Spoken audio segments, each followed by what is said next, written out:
the sad truth that we cover a lot of gun violence here in the local news, but what we usually don't see is what happens a week, a month, or even years after loved ones have died. Our Jeannie Nguyen recently sat down with 3 Sacramento area fathers who lost their sons to gun violence. Tonight, they discuss how they've come together to try to turn their tragedies into something impactful. A rising football star, 19-year-old Destin Garrett. My son was on his way somewhere. We know that for a fact because he was good in sports. And I really wanted to see my son in college. 20-year-old Jacob Lopez, an aspiring rapper and young father. He was a young man with a bright future. His music was taken in places.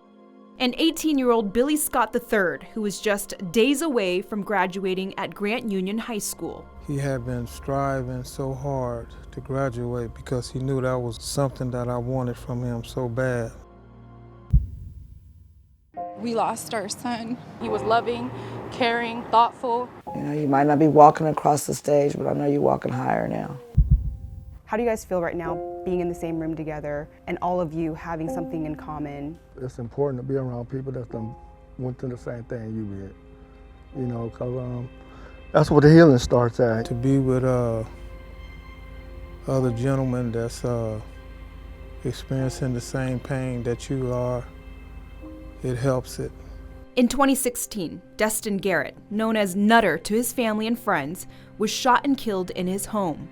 My son was murdered by somebody that we pretty much raised in our house, you know. When he met Nutter, Nutter was only in the 4th grade. In 2022, Jacob Lopez was shot and killed just steps from his Citrus Heights apartment complex. At the time, he had his fiancee inside the apartment, and he had his 4-month-old baby boy and his 2.5-year-old baby boy that saw his daddy die on the floor.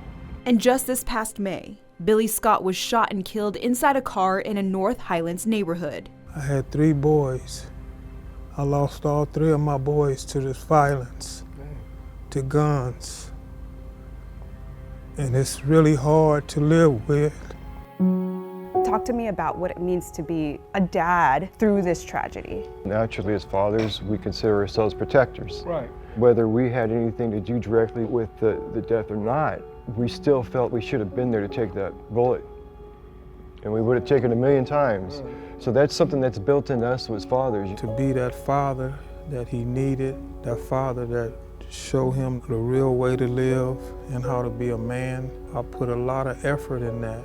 And it made me feel real good in areas in my life that I didn't know how. I didn't learn when I was younger and had my other 2 boys. We can't be with our kids 24 and some more. You know, and that's what I had to learn. We can't be with our kids 24 and some more. How have you guys found strength? What do you guys do to support one another? Well, it's in my plans to open up a men's father group that's going through healing, that need to heal on it.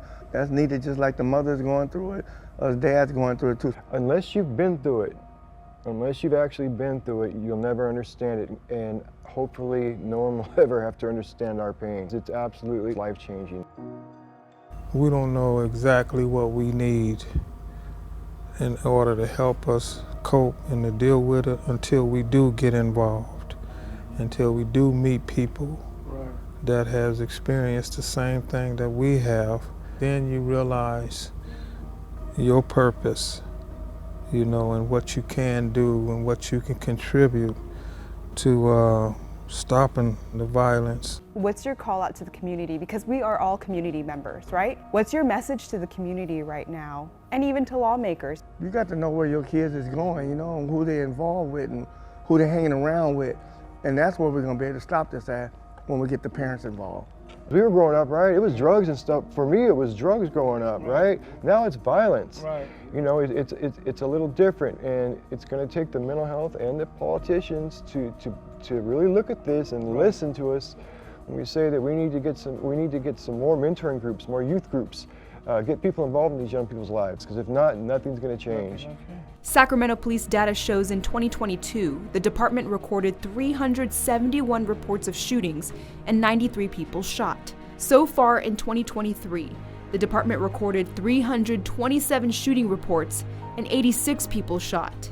Do you guys have faith things will get better? Or do you guys believe that, unfortunately, you're going to have more brothers to join you? I pray that things get better, but unfortunately, I think we're going to see more brothers like this. Because the way signs of the time is now, I mean, I got faith.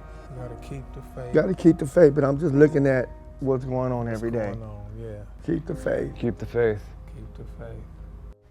So let's talk solutions. Just yesterday, the city of Sacramento announced a dramatic drop in violent crime over the past year. They credit their new, more targeted approach that includes millions of dollars in funding for community-based organizations that help at-risk youth. The Department of Justice also awarded the city a 3-year grant to improve the police department's crime prevention strategies.